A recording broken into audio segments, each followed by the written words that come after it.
Welcome back to the farm, everyone. We're at a slight standstill this morning as we wait on one field that we think is close to cutting today. There's a little bit of a dew and the beans aren't entirely ready. It's that monstrosity of a planting job where I have two varieties that should have matured similarly next to each other and they didn't. It's definitely in the air whether or not they will cut today. I think in a few hours we may go try them with one combine to see. Because the planting season in April was so sporadic, we don't have a lot of things that are going to be uniformly ready. We've got a few fields left that were planted in April. Some of them are longer season beans. So the one we're looking at, this 80 acres, is probably the only thing that'll go today, if it even goes. Through our first 500 acres that we've cut so far, I'd say our weighted average is probably in the low 70s, 71 or 72 dry, maybe averaging 11% moisture. At this pace, because a lot of the stuff we cut early is some of our better acreage, I don't know that we'll hit our average from the last few years. I bet by the time it's all said and done, our entire farm average would hopefully be in the upper 60s, if not lower. The augers have just been parked here in the shop, getting intermittently serviced when we have time. Didn't have much yesterday because we were busy cutting. Maybe we'll get them finished today. The shop part was a joke. I don't know if you guys missed that. I think we put oil in this one last year. Got oil, good enough. Got my tools laying everywhere. I'm likely to lose some. Really gambled with Mother Nature. I've left them all outside and some of them open. I don't know if it's Saturday or Sunday. It's got 30% chance of rain. How much are they calling for? They haven't never said. They don't know. We could use a good rain or we're going to get in fire hazard territory pretty quick. Yeah, I know. That's why I was thinking about that disc that is put on. I was thinking the same thing.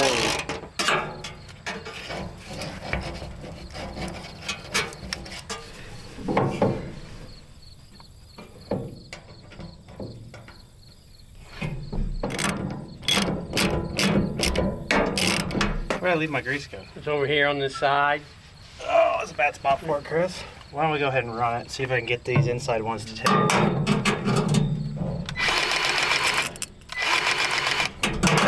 That was pretty easy.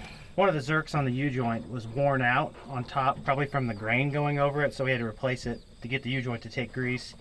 There's another one that's being stubborn. We're going to try and run the auger to limber it up a little bit.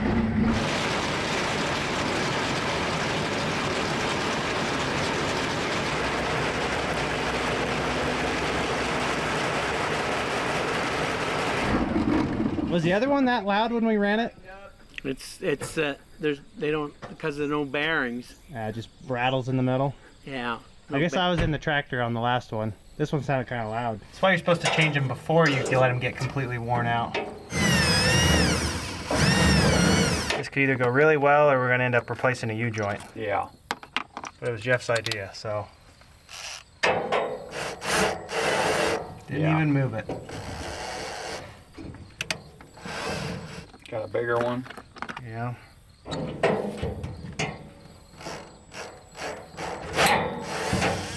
There you go. It was that easy. Yeah. There you go. That's why you buy all these fancy tools to use once a year.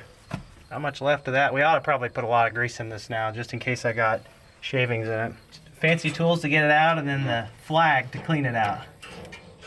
Almost feels like there was grease in there. Yeah, I'm sure there is. Got the spout on, tips grease, new zerks. Dad's changing the chain here that he thought needed replaced, and then the replacement was too short, so he's putting the old one back on for now. Augers are mostly ready to run. Just got to get the corn to dry a little bit. One thing that we haven't done is gone around to all of our fields and make sure that the crossings over creeks and little water channels is wide enough for the bigger X9 combine. How's that? Pull that out tight. How tight? That's okay there. Here's our split field of beans southwest of Mattoon. We checked them yesterday and thought they needed some time.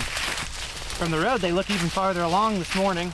Two different varieties that aren't exactly maturing evenly. This is why you don't normally split the planter. The neighbors are already cutting. A lot of dust going. They've really evened up in the last week.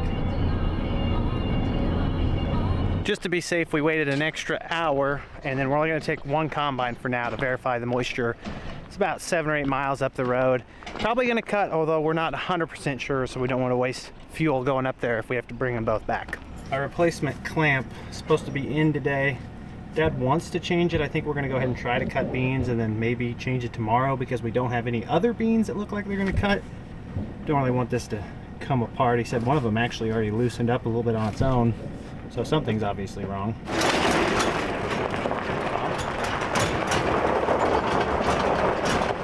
Katie's going to take the head cart for now. I'm going to take the grain cart, and of course Dad's going to take the X9, which he's firing up right now. I'm pretty confident the beans will cut, just don't know for certain, and we don't want to waste unnecessary dollars getting up there.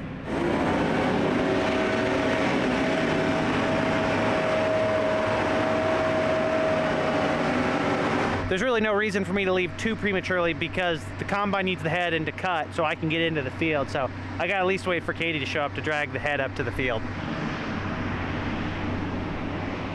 That is such a big combine.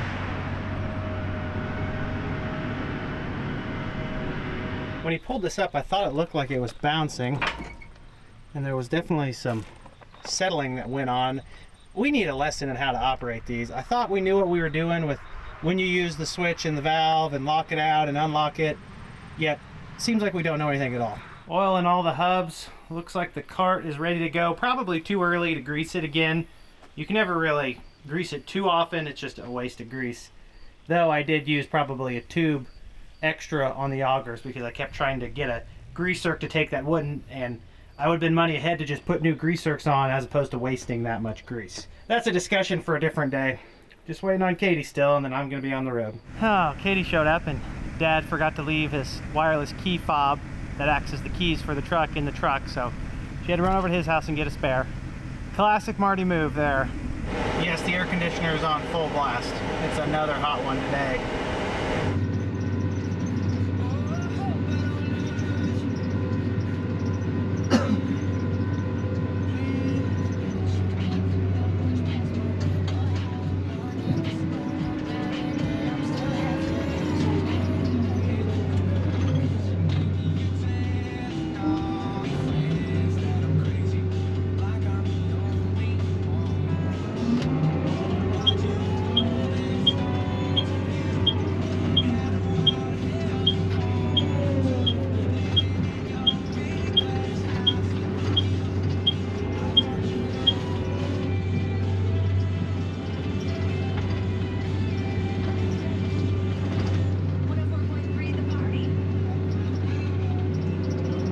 Time for me to mosey on up there.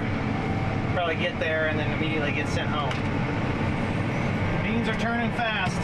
I keep saying every day there's going to be a lot of combines running, and there's more by almost the minute, it seems like. There's our neighbor up the road cutting beans, and there's the old semi I mentioned in the last video. Hopefully it's good for him.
X9 is running based on the absolute smoke screen over there. The neighbors were cutting catty corner here. I don't know if they've moved on or if they're on the south edge of the field. Don't see them. I pulled over and waited a minute so that I could get the ends cut off so I didn't completely log jam everything. And now I'm gonna pull into the field. Because even if they won't cut, I'll at least leave the cart here. Oh wow, cut 9% beans already. Beautiful.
Looking like the 3.5 Z series beans right here are running 9 to 10% moisture, while the 3.4 A series beans, keep in mind all planted the same day, different varieties, are running 14 to 15% moisture. Cut them at an angle, they should average out correctly. Hopefully this is our best field of the year. Hope it's not. Well, yes, technically we hope it's not, but it's looking like it probably will be with what we've learned so far. Something about this area, we got to plant it in a timely manner, it's good ground. Got enough rain at the right times and maybe not too much, although I'm sure there'll be some wet holes. Get that topper in, don't slam on the brakes. No, we totally didn't just spill any. None have been spilled. We made it to the cart, didn't spill any. Did I say we didn't spill any? We're gonna go get another truck and the other combine. Okay, Katie's on her way with the combine. Jeff's got the other semi. Chris has got the draper here. I wasn't even gone that long and X9's full again. These are gonna be some pretty good beans, I think, for this season.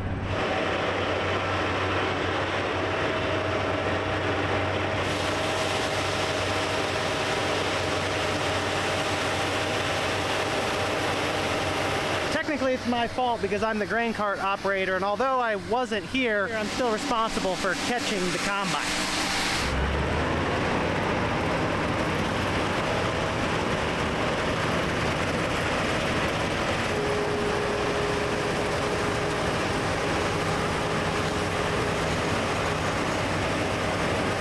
Our Pioneer dealer, Wes Duckett, is here riding with Dad. This is supposed to be a pretty good side-by-side between the Pioneer 34A98, which is one of their legacy varieties this year, compared to a new Z series variety. You may have heard of it on like Ivers Farms. I've heard them talk about them. Basically, it's their next step up in germplasm. Long story short, only a few companies actually have individual competitive varieties in the marketplace. All these other companies, in a roundabout way, are sourcing from the other companies. These ones like Pioneer that have exclusive genetics, like these Z series beans, are going to have an advantage on the competition. It might be a marginal advantage, and some years they may lose. However, I think they've got a pretty good lineup here with the Z series. We've got these 3.5s on multiple farms, side by side with the 3.4s. The only problem is that the 3.5s are actually going to be at a disadvantage because the 3.4s that they're planted next to are 4 points of moisture higher. So if these are supposed to be a couple bushel better, these 3.5 Z beans right here, they're probably not going to beat the 3.4s because they're so much wetter. They are not a good parity in harvest moisture. They just don't compare that well next to each other in harvest date based on planting date. Pioneer claims that these are a couple bushel better, so I'll take their word on that, and they'll have better side-by-sides than this. They both look good though. I think this will be one of our better fields. It's hilarious and somewhat depressing when you think about no matter how much effort you put into raising and nurturing a crop, making the right decisions, using the right fertilizers, planting the right seed, Mother Nature and the weather are the end all be all. If you don't get enough rain, you're not gonna have great yields. If you get too much rain at the wrong time, you're not gonna have good yields. If you get both, you're gonna have double bad yields. And if you get perfect weather, you may just make a little money. Sometimes, not always.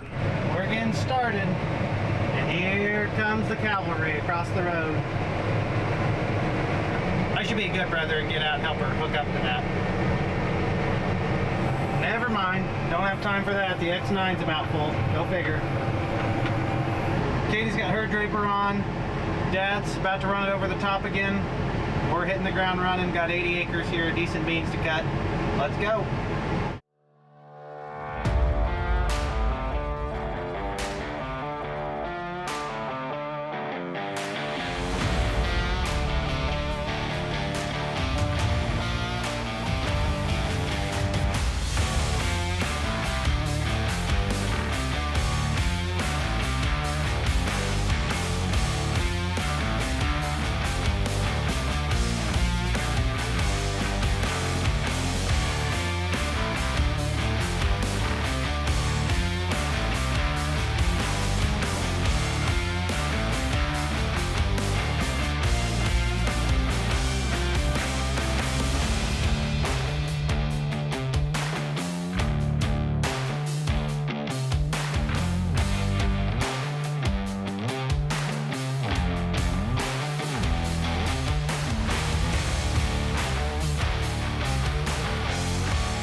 Darn it, you forgot to clean the windows again today. How am I going to show you what's going on if you guys don't come here early and clean the windows? I'm in pretty good spirits right now. Beans are in the upper 70s, maybe 80 if we're lucky when the field's done. I don't really know on that one. First load to the elevator tested right below 12%, like 11.7. That means the two varieties, despite one of them being 9% and the other being 15, are blending out pretty well, almost perfectly. They should even out, and other than maybe header loss on the two dry ones, we chose a good time to get up here and cut these. Only got one truck driver today because we didn't plan on cutting. The X9's getting him a workout already. Look at how green some of these stems are. Our fuel efficiency in this field is going to be poor. You know, if the plant itself has a lot of green, it's going to take a lot of diesel to get the beans off. I really want to watch the X9 with the hinge draper cut over this terrace. It's pretty impressive to see.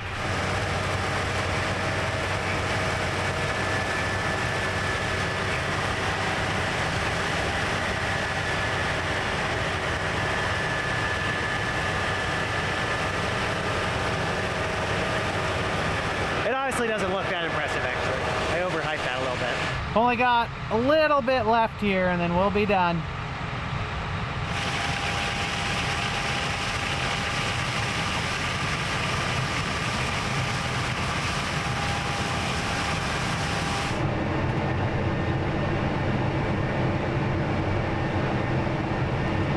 Surprised that's not going over the front yet. Oh, it is.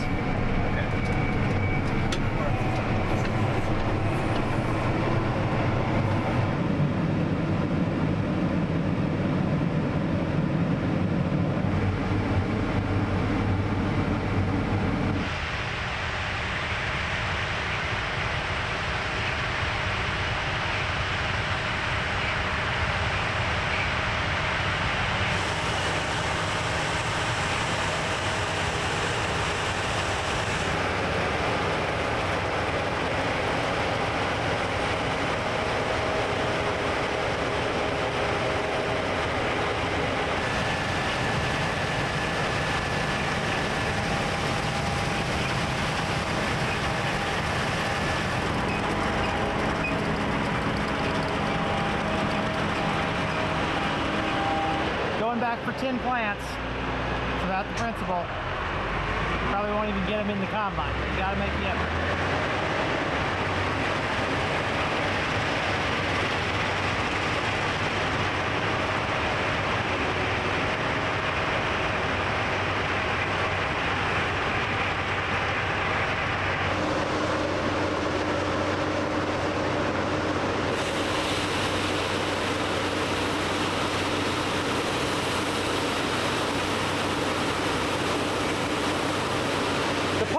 Connector on that draper piece that's bit is supposed to be in at our local John Deere dealership, and Dad thinks he's just going to leave the combine and the head on it here at this field.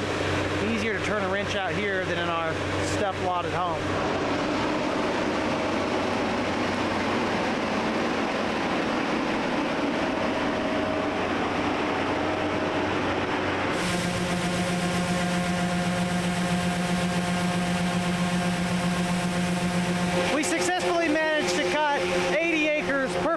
Rectangular field, albeit, in just under 3 hours, which is pretty good productivity with these two machines. Yes, we could always be better. However, we're not the most efficient at times. I'm going to load the truck. Katie's unhooking her head and Dad's shutting down so we can work on that combine and drape around here. Maybe that grain tank extension will come in and they'll install that for us. Maybe tomorrow you guys will find the time to clean the windows. What'd you break? I didn't break anything. This just needs screwed over. You just had to slide over one of the ratchet strap brackets. It was getting pinched when she was setting the head down.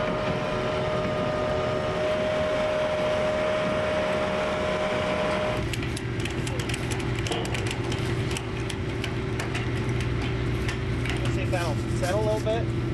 Yeah, have them pull up and hit the brakes. Pull up and hit the brakes, Chris. Like, get bouncing around a little bit. Good. Well executed plan. Nice work.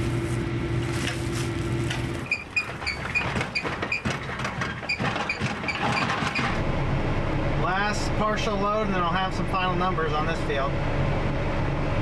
78 acres of fairly productive ground southwest of Mattoon. Must have caught a rain or got planted at the right time. I don't know what. Upper 70s. Libra card shows it as 77, and we didn't get docked for moisture on any load, so that's pretty close to the final yield. For some reason, there's a chunk not loading right now. It's probably not all updated yet.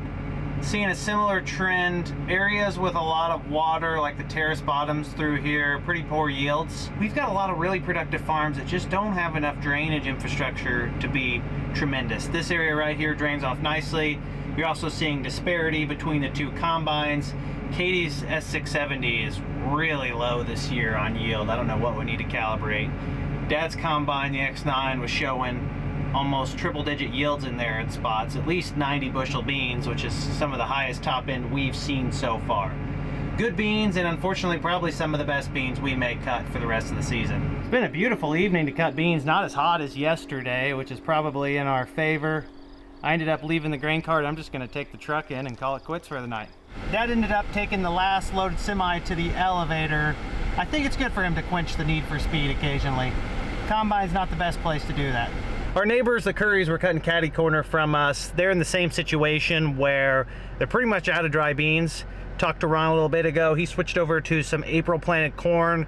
I assume it's 111 to 114 day to cow, just guessing based on knowing their farm a tiny bit, not much. He said it's running 21% at the elevator, so corn's got a little ways to dry down if you're trying to pick it at 17%. I don't know that we'll have anything that'll run. We may check tomorrow, though, ear test some early planted short season stuff. If it's under 20, we could go ahead and go just to kind of keep the wheels turning. Okay, folks, the sun is creeping down. Everything that's supposed to be in home is at home, which is about all you can ask for. We got another field off the list, and probably one of our better fields of the year, or maybe hopefully not our best field, because that means we have more good beans. I definitely think this is enough action for one video. I'll keep it short and sweet. I appreciate you all tuning in, and I'll see you in the next one. Peace!